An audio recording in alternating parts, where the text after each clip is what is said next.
Hey, what's going on there, YouTube?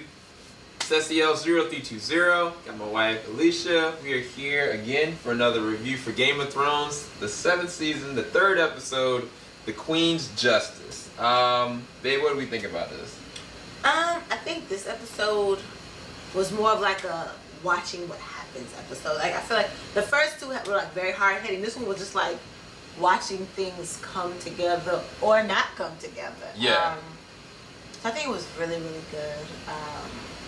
Yeah.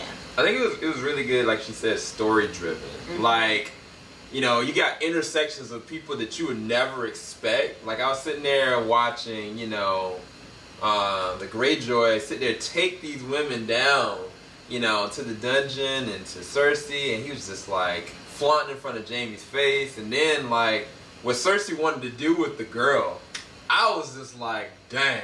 I mean, she had it coming to her because she did poison her daughter, but she's like, you're gonna watch your daughter slowly disintegrate. Man, Cersei don't got no soul.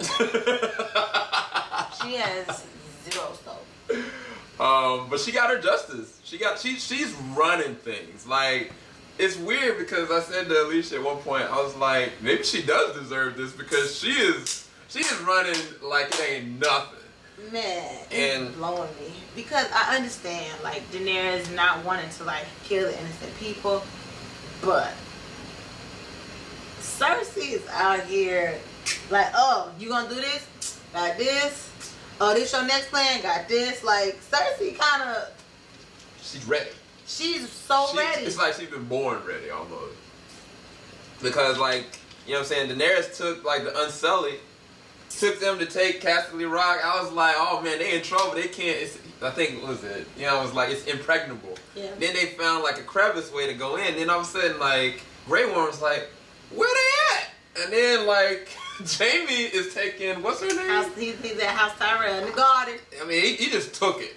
Like, it wasn't even a question. Let me get y'all. So, it was just a lot going on. That end for old girl, though, she went out like a G. She went out like a straight up G.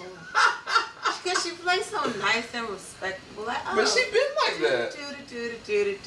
So it's like, don't nobody want to do nothing crazy. So it's like, she's nice. I thought Jaime knew. I legit thought he knew that she's the one that was responsible for Joffrey, but I guess he didn't, because she went out like, tell Cersei that I did this. And there's nothing she can do about it. Because I'm dead now. I'm already dead, so that's your failure. The thing is, as soon as she said, will we pay for it? He said, no, she tried to think quick. Like, okay. She said, whoop. So now that we've decided that I'm not going to die painful death, let me tell you what happened. Yeah, I mean, he could have technically, like, took his sword and just like, you know what? It would have been for now. Like, for what at this point? But, let's talk about this, though. Daenerys and Jon Snow. They finally meeting. They've gone through hell and back, both of them. And now they're just kind of like, they're right here to be connected. They should be connected by blood and by kingdom, but it's just like, they can't get connected. Because Daenerys needs to get off her high horse of I am the breaker of chains, the mother of dragon. Like this. But I mean, she is. Okay, but still, she need to get off that because what she's about to find out, and probably by next episode, is that you need Jon Snow. Like, a lot. I mean, because Jon Snow is a different type of dude. So, you need him. So what she's got to learn, I feel like, in the next episode or so, is that, you know, all these, okay, you want all these things, but guess what? Your resume doesn't mean nothing because you got taken out and two of your plans failed. So all your resume ain't helping you now. So you need to get up off her high horse. I'm happy at the end she finally did a little bit. Yeah. And let Jon Snow get his dragon glass. I mean, thanks to Tyrion. If Tyrion wasn't there to really sway both of them, like on both sides, like, I was like, somebody ain't gonna break. You know, eventually she kind of broke down. He was thankful. He's gonna mine for the dragon glass. But she needs him to help her. And I don't know if she's humble enough to be like, yo, John, can you help me figure this out, and then we'll talk about. Yeah, it's just like I don't feel like she's humble enough to do that. She gonna have to get when she find out what just happened with these Unsullied.